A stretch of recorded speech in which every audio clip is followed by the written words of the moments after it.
The Tennis Gambling Podcast and the Sports Gam Podcast Network is brought to you by Cut. Cut is a peer-to-peer social betting platform that's US-based and available in 40 states. Head to Cut.com, that's KUTT.com, and use promo code SGPN for a 10% deposit bonus. We're also brought to you by Underdog Fantasy. Play their fantasy pick'em for a chance to win 100 times your money in NBA, MLB, NHL, college basketball, and more. Sign up today using the promo code SGPN to get a 100% deposit match. And welcome, everybody, to the Tennis Gambling Podcast here on the Sports Gam Podcast Network. It's currently late Saturday night, roughly 11:30 p.m. Eastern Time on April 6th. I'm your host, as always, Scott Reichel, once again going solo for this pod. Should be a fun episode. We have 3 title matches to talk about, all on clay. Going to talk about Estoril, Houston, and Marrakech. So we're going to preview all 3 of those matches. But before we get into any of that, I do want to take care of some housekeeping. I want to remind everybody once again to like and subscribe on YouTube if you are checking the podcast out that way. If you're still listening to the podcast on Spotify or Apple, don't forget to rate and review. A reminder also, we have merch on the SGPN merch store. So if you don't want to support the show, you can buy yourself a t-shirt, a mug, a lot of ways and a lot of different merchandise to support the show. And there's also a bunch of other shows that have merchandise on the merch store. And a reminder that the actual featured show for the week is going to be the Golf Gambling Podcast, because in honor of Masters Week, the Golf Gambling Podcast guys are giving away a tailor-made Spider X putter. Enter for free at sportscampodcast.com/masters. And attention San Diego, Sean and Ryan are going to a special Circus Sports watch party starting Tuesday afternoon at 4 p.m. at Swing Social. Free drinks for anyone wearing Cubs or Padres gear. Grab a cocktail and say what's up to the guys. Either way, a point is, do want to get into the actual recap for the semifinal matches on Saturday. For starters, the actual picks were really not good. Unfortunately, not a good day for us, both for the picks and the outrights. It was actually kind of the worst doomsday imaginable. Starting off with the lock, ended up losing. We had Ruud to win in straight sets against Martinez, and that was not close as he lost the first set and he lost outright. I'll get into that match in greater detail in a second. Line actually plummeted, apparently rightfully so. I believe the line closed at like minus 130, give or take. So just a bad read there. Martinez was very solid, and he ended up winning the match there. So picked up a loss. For the dog, had Green plus 1.5 games of plus 130 against Hurkacz. Thought it'd be a marathon. That's what happened, but unfortunately, Green got absolutely destroyed in the third set. He was down, I think it was 5-1, then got a break back, but he lost 6-3. So either way, the spread was even going into the final set. So we were hoping for a standard Hurkacz breaker. Did not get it, as Hurkacz eventually got the job done and won in 3. So the actual lock and dog picks were not good. On top of that, we had 3 outrights remaining for the events. We had Ruud at about 220. We had Darderi at about 18-1. And we had Navone at 25-1. And they all lost. So we don't even have a sweat for any of these outright picks to make a potential title push, because they all didn't even make it to the final. So once again, the worst day imaginable for actual picks, but it happens, and we'll look to move forward with winners here on Saturday night and early Sunday morning, assuming this episode does overlap into Sunday. But either way, point is starting off with the actual recap of the matches. I mentioned the Estoril matches already because we had both of our picks from that event. So Hurkacz beat Green in 3, pretty standard. Green ended up breaking serve finally. Had a couple of chances early, did not convert, then finally broke through in the second. Had a couple of dicey service games, but he held on and then eventually got destroyed in the third set. Martinez and Ruud was definitely the best match of probably the week. It was a phenomenal match. Ruud was really incapable of breaking for the first, I'd say, hour and change, as Martinez served very well early, and it seemed like he was doing a good job of really hitting every possible line imaginable. Martinez was picking the perfect depth, the perfect shot selection for most of the match, and he played arguably the best match of his entire career. But in the first set, for example, Ruud did win 89% of his first serve points, and he still lost the set because he ended up winning only 36% of his second serve points, and eventually he did give up the break, and Martinez held for the entire first set. Second set got a lot more interesting because Ruud ended up having a couple break points early, failed, then you ended up seeing him break through once, immediately gave up the break back, and then he broke again to win the final set 6-2, 6-4, And then you ended up seeing Martinez jump out to a massive lead in the third set. He was up 5-1. It looked like Ruud was absolutely dead to rights. And then suddenly Ruud kind of caught fire. A couple of really, really long games at 5-1 and at 5-2, which Ruud ended up winning. Both of those including one break. Then he got a hold at 3-5 with an advantage, and then he ended up having a 15-30 for a shot to break back and to complete the comeback, but unfortunately did lose the last 3 points of the match, so he ended up losing in 3 to Martinez. Match took 3 hours and 6 minutes. It was a hell of a battle, and we'll see if Martinez has anything left in the tank. I believe that was Martinez's first ever win against a top 10 opponent, so congrats to Martinez for getting the job done. He did destroy our lock and our outright, but it is what it is. At the same point, you could always be critical of Ruud for not winning many titles, if any titles, for the last year or so. On the other hand, a guy plays the match of his life. I can't even say Ruud was that objectively bad. The forehand was definitely erratic early, and there were a lot of unforced errors. But Martinez was so damn good for about 2+ hours out of the 3 hours. He did struggle getting broken in back-to-back service games at the end of the second set. Maybe nerves got to him. But then the third set came around and he looked great again. So Martinez was hitting every possible spot. He was sprinkling in some serve and volley tactics, which were very effective. It just seemed like Martinez never really panicked, at least to an extreme degree. And it seemed like Martinez was able to just keep Ruud completely off balance throughout the entire match. And that was really the story of it. So Martinez got the job done. He's been in great form. I mentioned in the episode yesterday. Unfortunately, though, I did think Ruud's form would have been better, which it was not because Martinez played a phenomenal match. But he parlayed a challenger title in Girona to a final appearance here in Estoril. So we'll see what happens in the final with him and Hurkacz.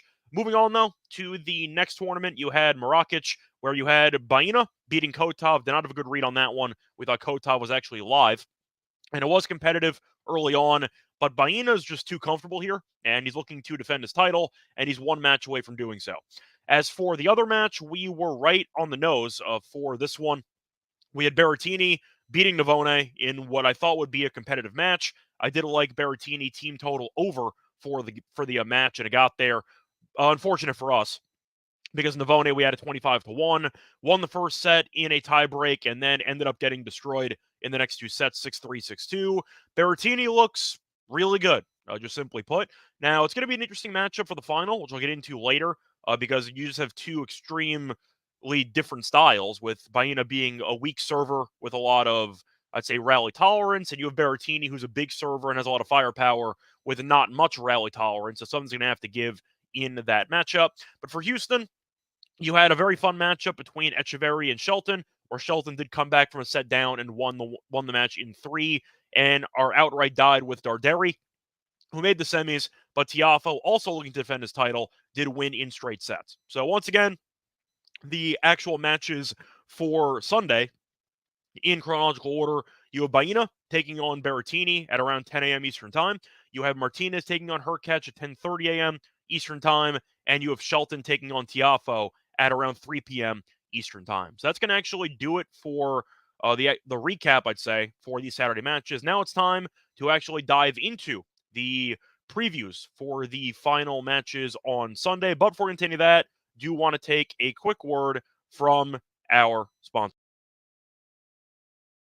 We're also brought to you by Cut. Cut is a peer-to-peer social betting platform that's U.S.-based and available in 40 states. Peer-to-peer social betting is a new and better way to bet directly against your friends or other users on sports, politics, pop culture, and other events with verifiable outcomes, plus a ton of social features to give it the feel of a betting social network. Cut offers lower vig and fully customizable odds so you can create your own bets. Cut handles the payment side of things, so you never have to worry about chasing down your money. Social features include group chats, betting leaderboards, head-to-head history, user profiles, fan groups, and more. And they also have great rewards. Get cash back every single time you bet against your friends or other users. So download Cut today in the App Store or over at cut.com. That's Kutt, and use promo code SGPN for a 10% deposit bonus. We're also brought to you by Underdog Fantasy. Underdog Fantasy is the place to play fantasy sports because it is the fastest growing fantasy app in the industry. They have great pick'em games. For example, you can pick whether your favorite players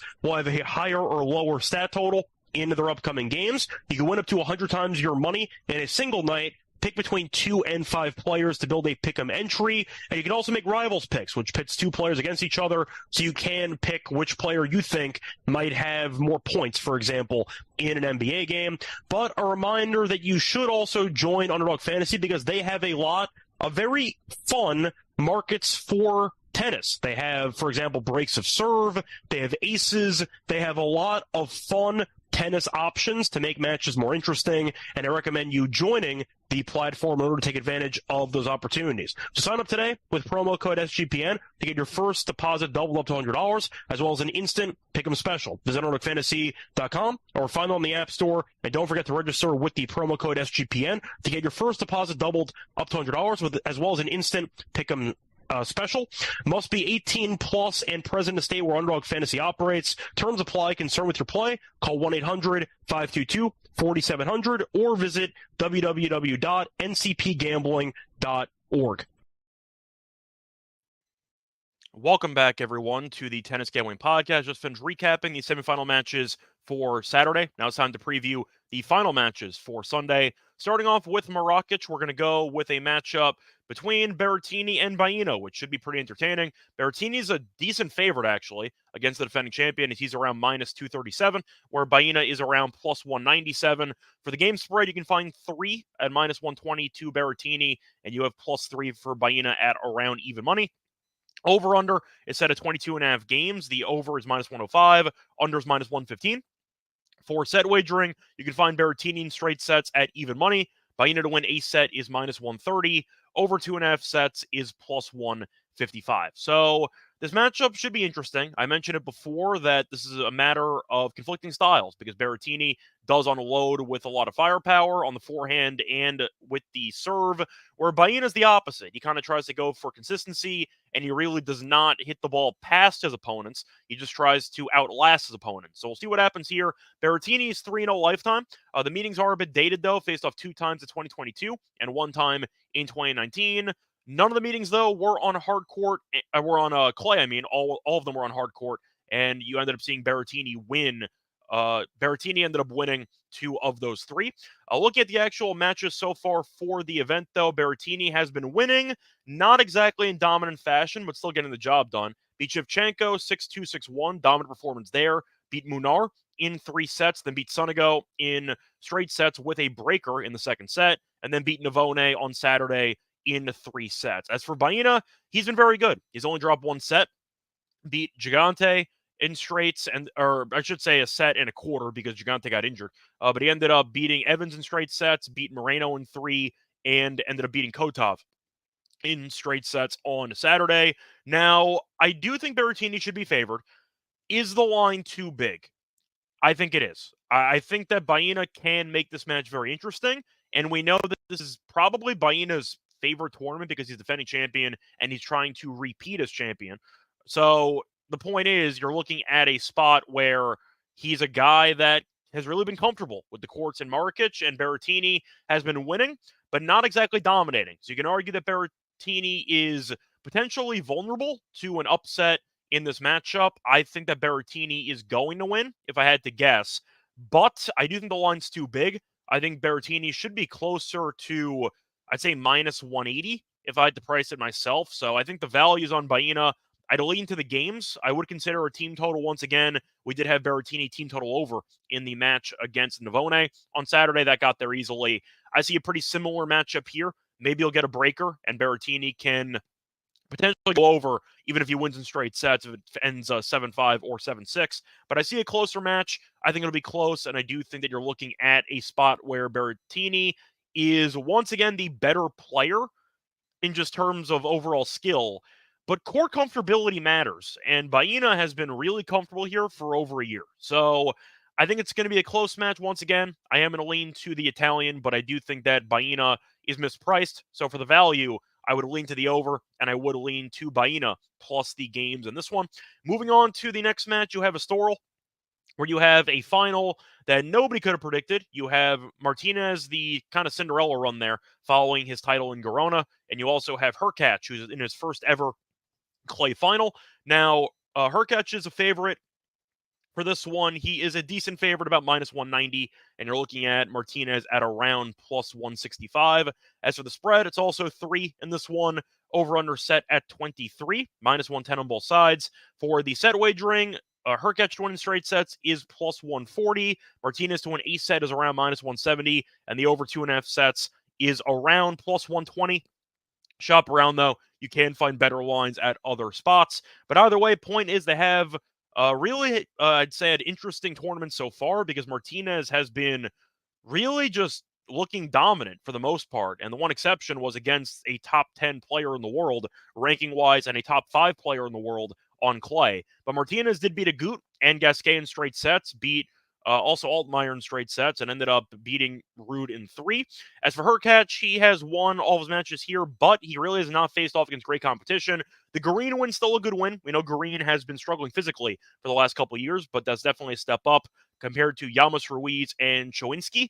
So it is an interesting spot for Hurkacz, who's been surprisingly good here, but I have to at least point out the relative ease with regard to competition. So I do think that the question, the main, I'd say, elephant in the room, how much stamina does Martinez have left? Because if Martinez plays anywhere near as well as he played on Saturday, he's going to win this match. I think Martinez was that good in that matchup against Ruud, and I think if you watch the match, you'd agree.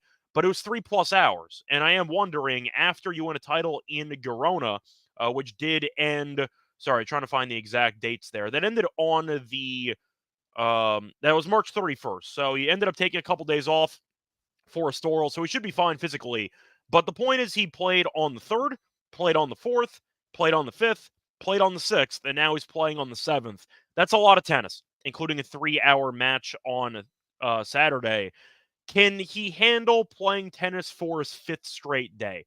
We're going to find out, but I got to mention it, because after a war like that, that's the main concern. I think that Hurkacz is going to, of course, showcase the powerful serve. The rallying's been the surprising story for Hurkacz here, because he has been displaying greater rally tolerance, which has been an issue for him in the past, and that's eventually what got him over the finish line against Green, because if you're able to combine an elite serve, probably the best serve on tour right now, with even average average rally tolerance, you're in good shape, just simply put, and that has translated well to the clay here, because Hurkacz has barely gotten broken. I believe Green is the first person to break Hurkacz in this event. So I think for the sake of this matchup, I understand if you want to take Hurkacz, but I think I have to at least expect a close match if Martinez is not totally just spent physically. I'm going to lean to the over, and I think I'm going to hold my nose and take the dog. This could age really badly if Martinez is absolutely fried physically, but he looks so damn good against Ruud. He's playing great tennis. He's more comfortable on the clay, and I do think his game can give Hurkacz problems if Martinez is able to keep the points extremely long, and you end up seeing Hurkacz get a little bit annoyed when things don't go his way early. I'm going to lean to Martinez here. I think that the spread of 3 is a bit high, especially for a guy in his first ever clay final. First ever clay final, there's some nerves attached to it. I don't care how many Masters 1000 titles you've won. This is uncharted territory for Hurkacz. I'm going to link to Martinez. I believe this is his 3rd ever ATP final, so we'll see what happens. But I'm going to lean to the dog here. I'm going to lean to the over, especially when you consider that Hurkacz is still a tiebreaker machine. So you might end up getting a decent total if you can find a 22.5 around, maybe in a live bet. But I'm going to lean to the dog here, and I'm going to link to the over. Give me a competitive match that could go either way. Moving on to the final match, you have a matchup between 2 Americans in Houston. You have a matchup between Tiafoe and Shelton. Now, Tiafoe is defending champion, but he is a very slight favorite here, as he's around minus 115. Shelton is minus 105. The over-under set at either 23.5 or 24.5 games. You can kind of find multiple numbers. As for the actual game spread, Tiafoe minus 1 is plus 105. Shelton plus 1 is minus 135. Over 2.5 sets is around plus 110, plus 120. Tiafoe winning straight sets is plus 120, is a plus 225, and Shelton to win in straight sets is plus 240. They face off one time in their careers. It was the U.S. Open last year, and Shelton did win that one in 4 sets. Doesn't mean anything? Not really, because that was on hard court, and that really does not matter. Now, the clay here, you can argue, is not exactly real clay based on how it's been playing. It's been very fast. You can argue it's synthetic, but I don't exactly know the makeup of the court. I think it is partially synthetic, but either way, the point is big servers have actually played pretty well here, and that is why Shelton and Tiafoe have made a deep run. It's because they really have not gotten broken that often. They've been holding on a regular basis. They've been, I can't even say good in the return games, but they have been good enough serving that they've been able to win some very long sets. And you're looking at what should be a fun matchup. Tiafoe beat Duckworth in 3, beat Thompson in straight sets, and beat Darderi in straight sets. As for Shelton, he beat Bergs in 3, beat Nakashima in straight sets, and ended up beating Echeverry. A good win there, as Echeverry was the defending runner-up, and he won that one in 3, coming back from a set down. So this match could go either way. If I had to lean anywhere, I think I would lean oh boy, this is one of those where the line is actually a coin flip, basically, and I agree with it. I think that this could go either way. I think I'm going to lean to Shelton, but it's mostly because I just don't trust Tiafoe ever. But this is really going to be a tight match. I like the over. I know it's at around 23.5. It could go to 3 sets, could be a couple breakers. The point is, both guys have been very good at serving, and you're looking at both guys really not doing much returning-wise in this event. I like the over. I see a war. It's really the only way that I'm picking to bet this match, potentially. As for the actual side, I'm rooting for you. Good luck, but it's really tough to divide these players. Tiafoe, a lot of people might gravitate towards because he had an easy match against Darderi on Saturday, and he's defending champion. But I think Shelton can give Tiafoe problems with the serve, and I do think that Shelton, if he's able to keep the forehand rolling and the rally tolerance doesn't totally betray him, I do think that Shelton can get into Tiafoe's head, and we know Tiafoe's head, when things are not going well for him, can be a very messy place. So for me, I'm going to lean to Shelton, maybe in 3 sets, but I do like the over in this matchup. I think Shelton's going to win his first clay title. Not exactly a strong opinion there, but I do think that it could go either way. Give me the big server, the one who's a slight dog at about maybe even money if you shop around in what should be a coin flip match. That's going to wrap it up, though, for the actual previews of the 3 title matches on Sunday. Now it's time for the Lock and Dog picks. But before we get into that, I want to take another quick word from our sponsor, because we have a new sponsor where we are brought to you by AVO. AVO is the premier sports betting arbitrage tool. And if you're new to arbitrage sports betting, it's very simple. You're basically betting both sides of a certain event at different sports books to lock in a profit. I personally arbitrage all the time. The AVO tool scans for sports books looking for discrepancies in the odds, and they tell you how much money you will need to place for each sports book and the expected profit you will receive. So once again, if you actually find I'd say a very large discrepancy between lines with different books, you automatically make money. Just to throw it out there, there is guaranteed profit to be had if you find a big enough discrepancy in the same event on different sports books, and AVO can help you find that. Now, the tool is super easy to use and lightning fast, as speed is a big part of arbitrage sports betting. The best part of AVO is currently free to use without restrictions. That's right, completely free. It started today at ARBS VS odds, so arbs versus odds.com, and that's arbs versus odds.com. Once again, AVO for your arbitrage needs. So once again, welcome back to the Tennis Gambling Podcast. Just finished previewing the final matches on a Sunday. Now it's time for the actual Lock and Dog picks. Starting off with the lock, I am going to go with an obscure play, but it is going to go back to that last match in Houston. I mentioned before, I do like the over, and I think it's going to be a very close match. But there's a safer alternative, and I would have taken the over easily if it was at 22.5. 23.5 is always dicey because one break in an actual set, and you're kind of screwed. So I think you're looking at a spot where you might want to expect a lot of holds early, and for that reason, I am going to go with the first set to be tied at 2-2. After 4 games. So I'm taking Shelton and Tiafoe to split the first 4 games in the first set. at -125. Very obscure prop. You could actually find it at a lot of legal sports books. The point is, I think you're going to see a couple of holds early. 2-2 is nothing. That's 2 holds per person. And each guy has been very good at holding so far in this event. How good have they been? Well, I'm happy you asked, because so far in the tournament, Tiafoe has held in 97% of service games. He's been broken one time. One in the entire event. Shelton's held in 93% of service games. Both guys really don't get broken ever in Houston, and I think that could result in what should be a hold fest early in this matchup. Plus, both guys have really not been good at returning serve, as Tiafoe has only broken serve in 18% of return games, while Shelton has only broken serve in 16% of return games. So both guys good at serving, not good at returning.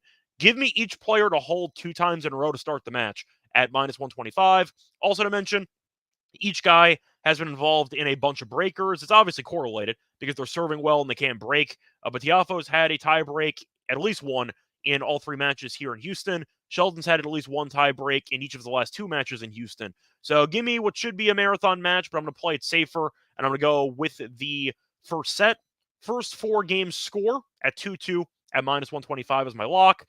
For my dog, I am going to go to the matchup between Hurkacz and Martinez and Estoril.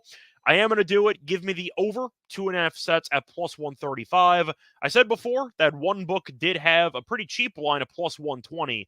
I found +135. So once again, shopping around, you can find better prices at different books. But a couple reasons why I'm going to do this. First reason, Hurkacz has still been a tiebreaker machine. Even though his match against Green did not have a breaker, Hurkacz has had at least 1 tiebreak in 11 of his last 12 matches. The point is, there's a lot of high-pressure situations in his matches, and I do think that Martinez, if he plays as well as he did on Saturday, he can definitely get across the finish line in at least one of these sets. But Hurkacz has been involved in a lot of close sets against weaker competition in this event. You're also looking at Hurkacz going to a bunch of deciding sets, as he's gone to a deciding set in 6 of his last 8 matches.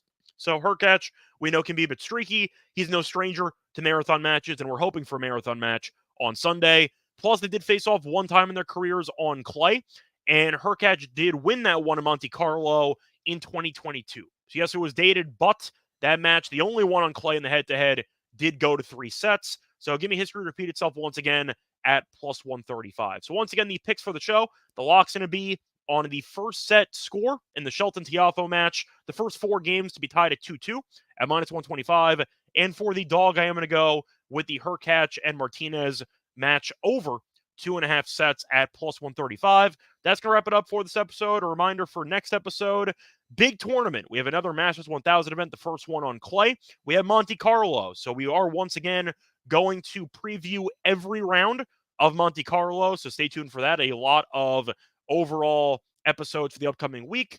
And a reminder that since this is taking place in Europe, the episodes will be at a normal hour. I know that some of you might be annoyed these episodes are being posted at around 11 or 12.